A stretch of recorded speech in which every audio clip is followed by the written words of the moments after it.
안녕하세요. 오늘은 디도서 2장 11절에서 14절 말씀을 가지고 은혜 받은 자의 삶이란 제목으로 말씀을 나누겠습니다. 제가 먼저 오늘 본문을 읽겠습니다. 모든 사람에게 구원을 주시는 하나님의 은혜가 나타나 우리를 양육하시되 경건하지 않은 것과 이 세상 정욕을 다 버리고 신중함과 의로움과 경건함으로 이 세상에 살고 복스러운 소망과 우리의 크신 하나님 구주 예수 그리스도의 영광이 나타나심을 기다리게 하셨으니 그가 우리를 대신하여 자신을 주심은 모든 불법에서 우리를 속량하시고 우리를 깨끗하게 하사 선한 일을 열심히 하는 자기 백성이 되게 하려 하심이라. 아멘.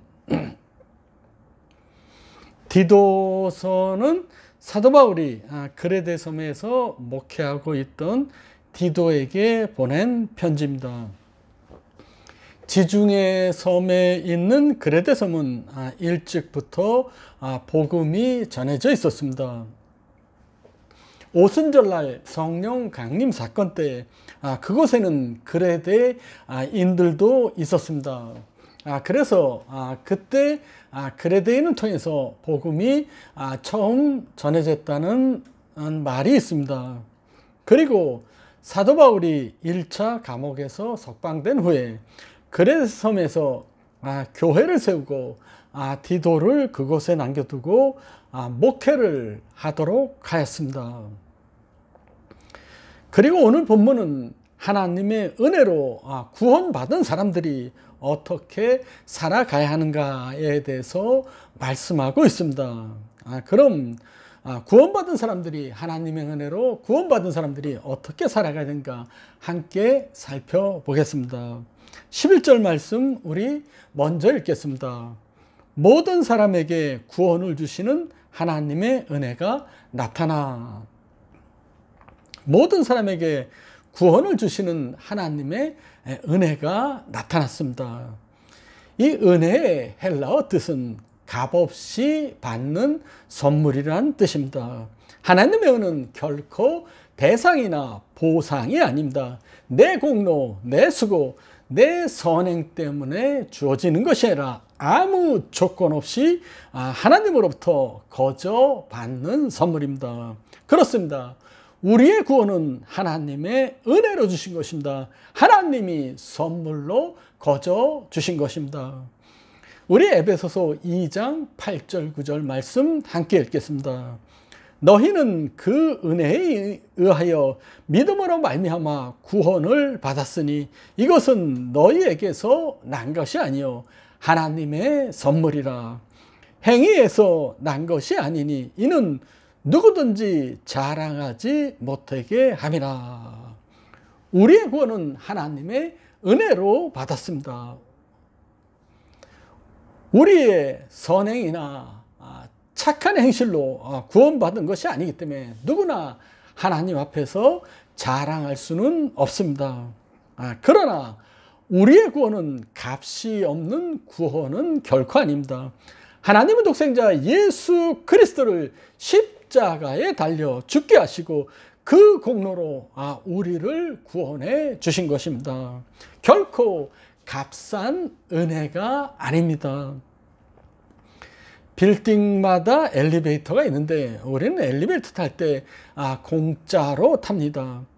그렇다고 해서 엘리베이터 자체가 공짜는 아닙니다.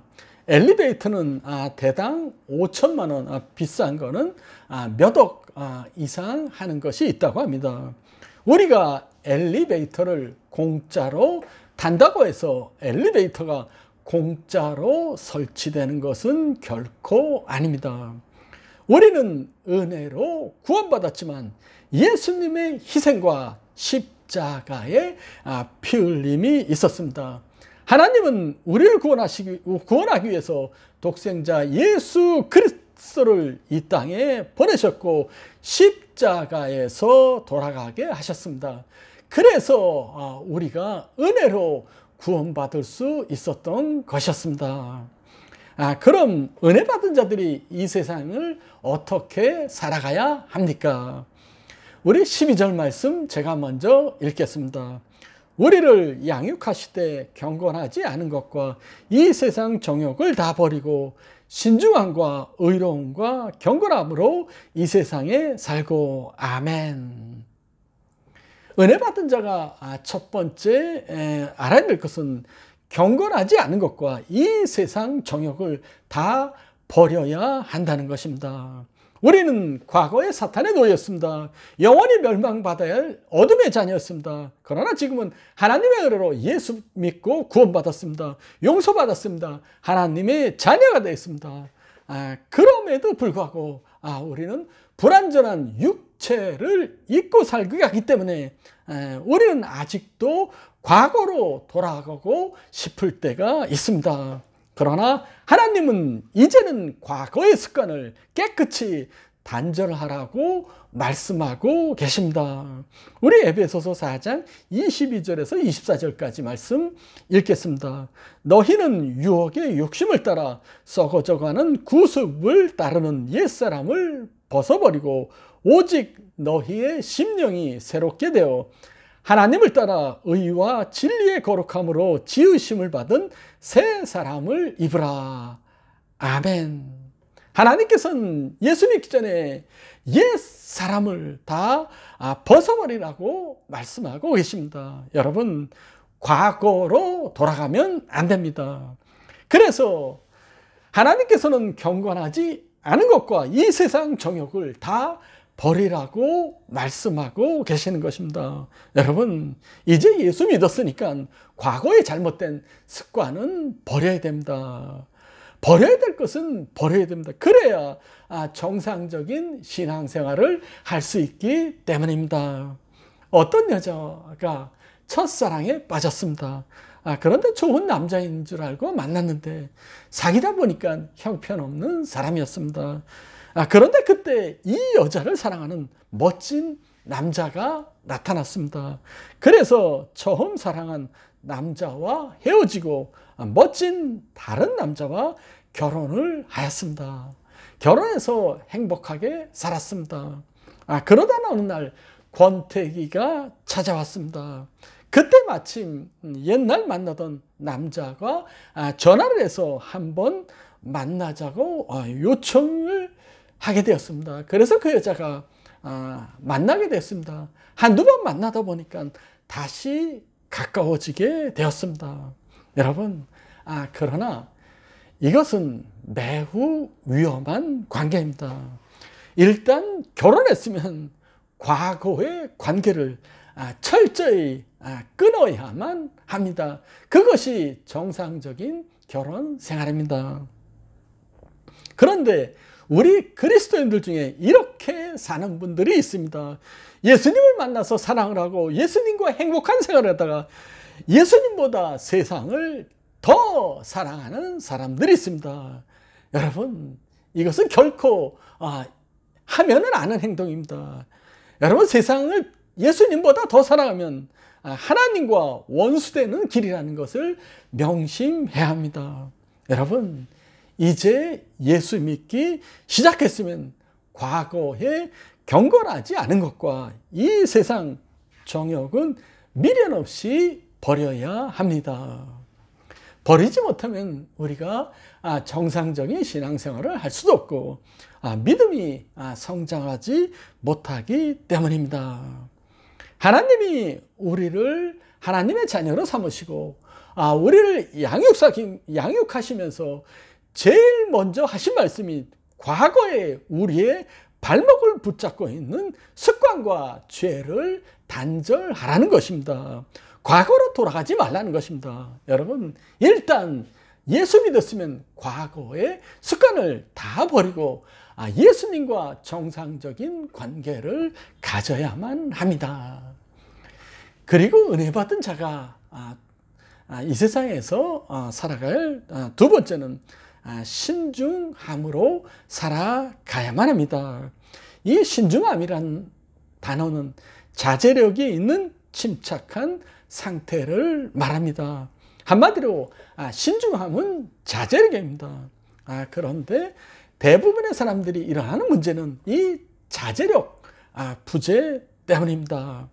자기 감정이나 욕망을 다스리지 못할 때 여러 가지 문제가 일어나게 되는 것입니다.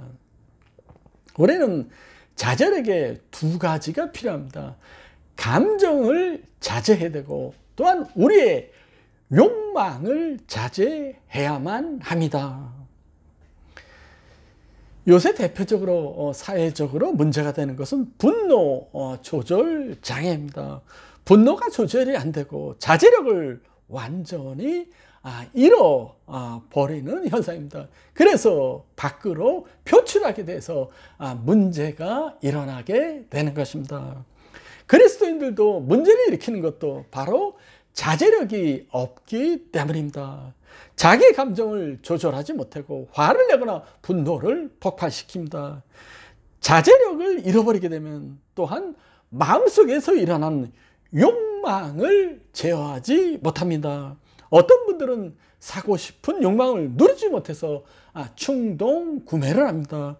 어떤 분들은 먹고 싶은 욕망을 조절하지 못해서 마구 먹어버립니다. 여러분, 우리는 하나님의 자녀고 하나님으로부터 은혜 받았습니다. 이제는 감정을 자제하고 또 욕망을 자제하면서 살아가야만 합니다. 잠언 16장 32절 말씀 읽겠습니다. 노하기를 더디하는 자는 용사보다 낫고 자기의 마음을 다스리는 자는 성을 빼앗는 자보다 나으리라. 아멘. 자제력이 있는 사람이 위대한 사람입니다. 우리는 대적과 싸우는 용사가 되기 전에 자신과 싸우는 신중한 사람이 되어야 합니다. 우리는 성을 빼앗기보다는 우리 마음을 다스리는 자제력이 있는 사람이 되어야 합니다. 사도 바울은 일평생 많은 선교 열매를 거둔 사람입니다. 그러나 지금도 자기 자신을 처복종시키며 자제력을 유지하고 있다고 이렇게 고백하고 있습니다. 고린도전서 9장 27절 말씀 읽겠습니다. 내가 내 몸을 쳐 복종하게 함은 내가 남에게 전파한 후에 자신이 도리어 버림을 당할까 두려워함이로다 라고 했습니다. 자신이 선교 열매를 많이 거두었어도 자제력이 없게 되면 모든 것이 다 물거품이 된다는 것을 알았기 때문에 사도 바울은 자신을 쳐서 복종하는 일에 최선을 다하고 있다고 말하고 있는 것입니다. 여러분, 우리말에 이런 말이 있죠. 다 된 밥에 고춧가루 뿌린다라는 말. 비슷한 말입니다. 선교에는 열심한 열매가 있지만 그러나 자제하지 못해서 모든 열매가 물거품이 된다는 말입니다. 실제로 그렇습니다. 놀라운 사역의 열매를 거둔 사람들 가운데 감정 조절을 못해서 실패하는 사람이 있습니다. 미움과 시기, 질투, 그리고 분노와 같은 감정을 조절하지 못해서 모든 것들이 물거품 되는 경우가 있습니다. 그리고 놀라운 열매를 맺은 사람들 가운데서 욕망을 조절하지 못해서 실패하는 사람도 많이 있습니다. 교회 지도자들 가운데서도 육체의 욕망, 명예의 욕망, 물질의 욕망을 조절하지 못해서 마지막에 실패하는 사람들이 많이 있습니다. 안타깝습니다. 그리고 은혜 받은 자들은 세 번째, 의로움으로 살아가야만 합니다. 여기서 의로움이라는 올바르다는 뜻입니다. 성경에는 의롭다는 말이 두 가지로 사용하고 있습니다. 먼저는 우리가 죄인이었지만 예수를 믿음으로 말미암아 하나님께서 우리를 의인이라고 의롭다고 칭해 줍니다. 그래서 의롭다고 칭한다. 칭이라고 합니다. 그리고 여기서 의롭다는 것은 올바르다는 말입니다. 정해진 규칙이나 법을 잘 지키며 바르게 살아간다는 의미입니다. 그래서 다른 사람들에게 피해를 주지 않고 공동체에 덕을 세우며 살아간다는 말입니다. 그런데 우리가 사는 이 세상 곳곳에서 편법과 불법이 난무하고 있습니다. 인사청문회 할 때 보면 대상자들이 진땀을 뺍니다. 고위공직자들 가운데서 청문회를 아무런 문제 없이 통과한 사람은 거의 없습니다. 그렇습니다. 분명히 우리가 사는 이 세상은 의롭지 못합니다. 그래서 이런 의롭지 못한 세상을 살아가는 그리스도인들에게 하나님은 의롭게 살아가라고 말씀하고 있는 것입니다. 한 사업가가 모범 경영인 상을 받았습니다. 기자들이 소감을 물으니까 10살 때 벌어졌던 일을 대답했습니다. 이 분은 10살 때 아버지와 함께 한 호수에서 낚시를 하고 있었습니다. 그런데 그 호수는 가을철 한철에만 농어 낚시가 허용되었습니다. 그래서 농어 낚시 허용되기 전날 밤에 아들과 아버지는 낚시하러 갔습니다. 밤 12시부터 낚시하기 위해서였습니다. 그런데 어린 10살 된 아들이 그만 참지 못하고 낚싯대를 호수에 던졌습니다. 그런데 또 그날따라 큰 농어를 잡게 됩니다. 그런데 아버지가 시계를 봤습니다. 그런데 시간은 10시 30분이었습니다. 낚시 허락한 시간이 아직도 1시간 반이 남아 있었습니다. 물론 주위에는 아무도 없었습니다. 그런데 아들이 낚시를 미리 한 것이었습니다. 아버지는 아들에게 말합니다. 얘야, 그 농어는 풀어주고 나중에 낚시를 하자. 그런데 아들이 떼썼습니다. 아버지, 이렇게 큰 고기를 잡은 것은 처음이에요. 제가 그냥 밤 12시까지 낚싯대를 호수에 놓고 있다가 12시 넘어서 농어를 끌어올리겠습니다. 라고 아버지께 말했습니다. 그러자 아버지는 단호하게 말했습니다. 얘야, 안 된다. 아직 12시가 안 된다. 라고 말했습니다. 그래서 할 수 없이 아들은 농어를 풀어 주었습니다. 황수관 박사님은 생전에 이런 말을 했습니다. 건강을 위해서는 깨끗한 돈으로 준비한 음식을 먹어야 합니다. 누가 밥을 사준다고 해서 생각 없이 얻어 먹으면 안 됩니다. 어떤 돈으로 사는 밥인지 알아보고 먹어야 합니다. 노름에서 딴 돈으로 한턱 내는 음식을 먹으면 몸에 해롭습니다. 도적질한 돈으로 차린 진수성찬은 독입니다. 김치밥 한 그릇을 먹더라도 음식을 마련한 돈이 의로운 돈이면 가장 좋은 보약이 됩니다. 어떤 음식이 몸에 좋은가 살피는 것도 중요하지만 더 중요한 것은 음식을 마련한 돈이 어떤 돈인가 살피는 것도 중요합니다. 라고 매우 중요한 말씀을 했습니다. 우리 잠언 10장 9절 말씀 읽겠습니다. 바른 길로 행하는 자는 걸음이 평안하려거니와 굽은 길로 행하는 자는 드러나리라. 바르게 사는 사람이 평안하다는 말씀입니다. 여러분, 돈 많고 건강하고 명예 있어도 여러분 맨날 평안이 없고 분쟁이 일어난다면 여러분 아무것도 아닙니다. 여러분 그리스도인들은 평안하게 사는 게 중요합니다. 여러분 평안하게 살고 싶습니까?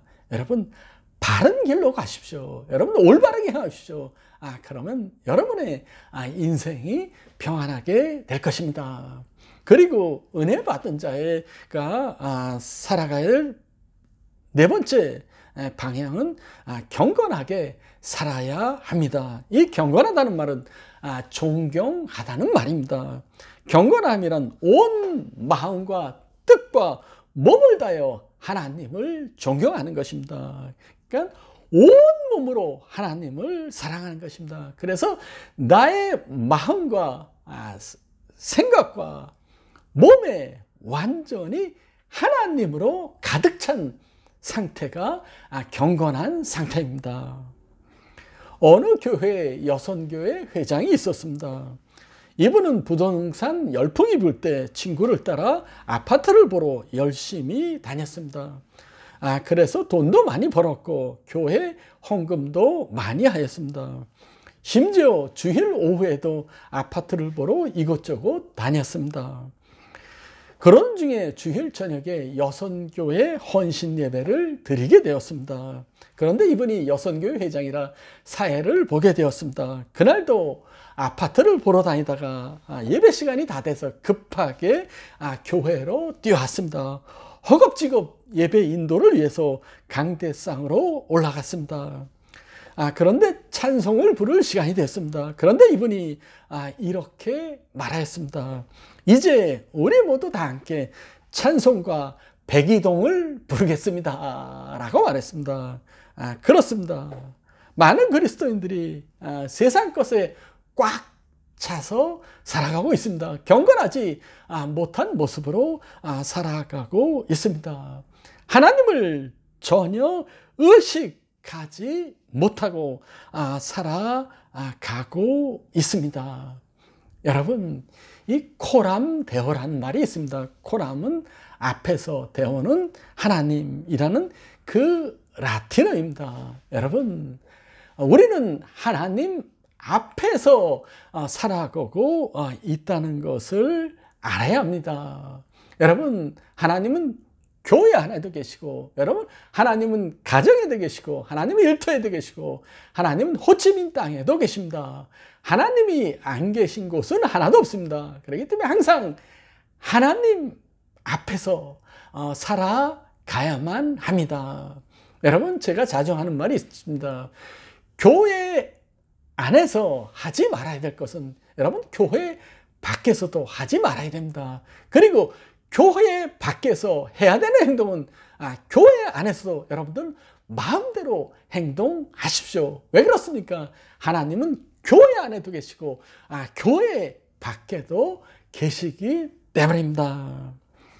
요한의 예술내는 자신의 경건을 체크하기 위해서 7가지를 항상 물었다고 합니다. 첫째는 항상 기도하고 있는가? 둘째는 매 순간 하나님 앞에서 즐거워하고 있는가? 셋째는 모든 경우에 감사하는가? 넷째는 욕심내는 것이 없는가? 다섯째는 두려워하는 일이 없는가? 여섯째는 내 중심에 끊임없이 하나님의 사랑을 느끼는가? 그리고 7번째, 무슨 말이나 일을 하든지 그것이 하나님을 기쁘게 한다고 자신 있게 대답할 수 있겠는가라고 이 7가지를 물어보고 살았다고 합니다. 여러분들도 여러분 7가지로 여러분의 경건 상태를 스스로 체크하시기를 부탁드립니다. 디모데전서 4장 7절 8절 말씀을 읽겠습니다. 망령되고 허탄한 신화를 버리고 경건에 이르도록 내 자신을 연단하라. 육체의 연단은 약간의 유익이 있으나 경건은 범사에 유익하니 금생과 내생에 약속이 있느니라 라고 말하고 있습니다. 여러분, 경건은 하루아침에 이루어지는 것이 아닙니다. 경건하게 살기 위해서 기도도 하고 노력도 하고 훈련도 받고 여러분 땀을 흘려야 됩니다. 여러분, 우리가 건강을 위해서 헬스클럽 다니고 또한 에어로빅도 또한 걷기도 열심히 합니다. 여러분, 그와 마찬가지로 여러분 우리 경건하기 위해서 여러분 역시 훈련을 해야 됩니다. 여러분 기도 훈련 해야 됩니다. 여러분 말씀 훈련 해야 됩니다. 여러분 성품 개발 훈련을 해야 됩니다. 여러분 항상 경건을 위해서 여러분 기도하시고 우리가 육체의 연습을 하듯이 여러분 시간을 투자해서 경건 훈련을 해야만 합니다. 그럴 때 우리가 경건해질 수 있습니다.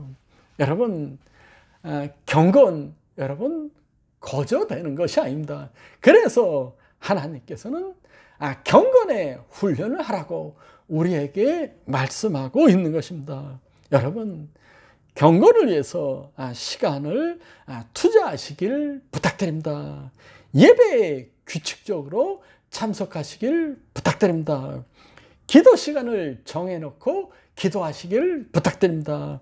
성경을 규칙적으로 읽으시길 부탁드립니다. 그리고 성품 개발을 위해서 여러분 기도하고 훈련하시기를 부탁드립니다. 우리 다 같이 14절 말씀 읽겠습니다. 그가 우리를 대신하여 자신을 주심은 모든 불법에서 우리를 속량하시고 우리를 깨끗하게 하사 선한 일을 열심히 하는 자기 백성이 되게 하려 하심이라. 주님께서는 우리 은혜 받은 백성이 선하게 살아가라고 말씀하고 있습니다. 예수 그리스도께서 우리 죄를 위해서 십자가에서 목숨을 버리셨습니다. 왜 우리를 위해서 죽으셨습니까? 우리 죄 때문에 죽으신 것입니다. 십자가는 우리 때문이었습니다. 예수님께서 우리를 대신 위해서 목숨을 주신 이유가 무엇입니까? 선한 일을 열심히 하는 하나님의 백성이 되게 하기 위해서입니다. 그러면 선한 일이 무엇입니까? 선한 일은 하나님이 기뻐하시는 일입니다.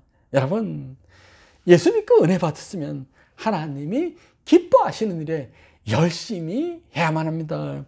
여기서 열심히라는 원래 어떤 뜻이 있냐면 다른 사람이 셈이 나도록 열심히 한다는 의미가 있습니다. 여러분, 다른 사람들이 부러움과 질투의 대상이 되도록 하나님이 기뻐하시는 일에 헌신하라는 말씀입니다. 여러분, 그런데 선한 일을 할 때 한 가지 주의할 게 있습니다.